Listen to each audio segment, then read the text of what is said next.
ఈరోజు రోసయ్య గారి జయంతి సందర్భంగా నేను ఇక్కడ ఉంటూ నాకు చాలా సంతోషంగా ఉంది. ఈ వేదికలు అలంకరించిన ప్రతి ఒక్కరికి, ప్రత్యేకంగా మండలి బుద్ధప్రసాద్ గారికి, తర్వాత ఈ సభా కార్యక్రమానికి వచ్చిన వారందరికీ కూడా నా హృదయపూర్వక నమస్కారాలు. రోసయ్య గారితో బుద్ధప్రసాద్ గారికి ఉన్నంత సాన్నిహిత్యం నాకు లేకపోయినా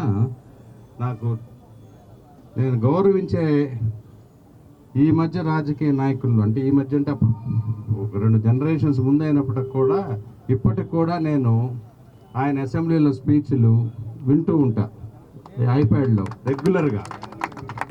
ఎంత చక్కగా మాట్లాడేవారు అసలు, అంటే దాన్ని ఆర్థిక వ్యవస్థని ఒక లాజికల్గా ఎలా ముందుకు తీసుకెళ్ళేవారు.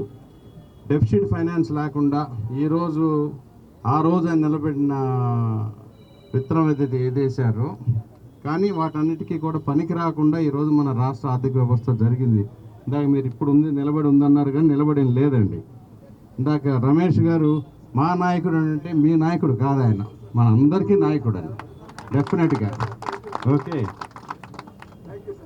ఆయన రాష్ట్ర విభజన విషయంలో కూడా నాతో పంచుకున్నారు. సోనియా గాంధీ గారితో మీటింగ్ అయ్యి వచ్చినాక ఆయన ఫ్లైట్లో ఉన్నప్పుడు మీతో కూడా చెప్పే ఉంటారు, నాగపూర్ దాకా వచ్చినాక చిదంబరం గారు ఈ విధంగా మెసేజ్ పంపించారట, వెళ్ళి కేసీఆర్ గారిని ఖమ్మం జిల్లా వెళ్ళి ఇట్లా చేయండి. ఆ విధంగా ఐ థింక్ డిసెంబర్ 9th అది కూడా ఆయన చాలా బాధపడ్డారు. ఆ తర్వాత విభజన జరగడానికి గల కారణాలు ఆయన చెప్పుకొని కూడా చాలా సందర్భాల్లో బాధపడ్డారు. ఆయన విభజన అనవసరం అని.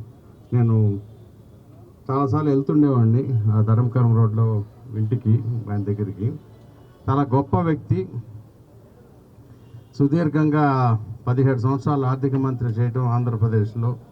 తర్వాత రాజశేఖర రెడ్డి గారు చనిపోవడం దురదృష్టవశాత్తు అయినా ఈయనకి ముఖ్యమంత్రి రావటం, ఆ ముఖ్యమంత్రి పదవి కనుక కంటిన్యూ చేసుంటే ఆంధ్రప్రదేశ్ విడిపోయేది కాదో ఏమేదో తెలియదు మనకి. తర్వాత గవర్నర్గా కూడా ఉన్నప్పుడు కూడా నేను వెళ్ళి కలవడం జరిగింది. ఎంత చెప్పుకున్నా రోసయ్య గారి గురించి చెప్పుకుంటూ ఉండొచ్చు. ఎక్కడా కూడా ఒక మాట దొరలకుండా చక్కగా ఎక్కడైతే చురక వేయాలో అక్కడ చురక, చివాట్లు కూడా బాగా నవ్వొచ్చే విధంగా చివాట్లు పెట్టేవారు ఆయన. గొప్ప నాయకుడు.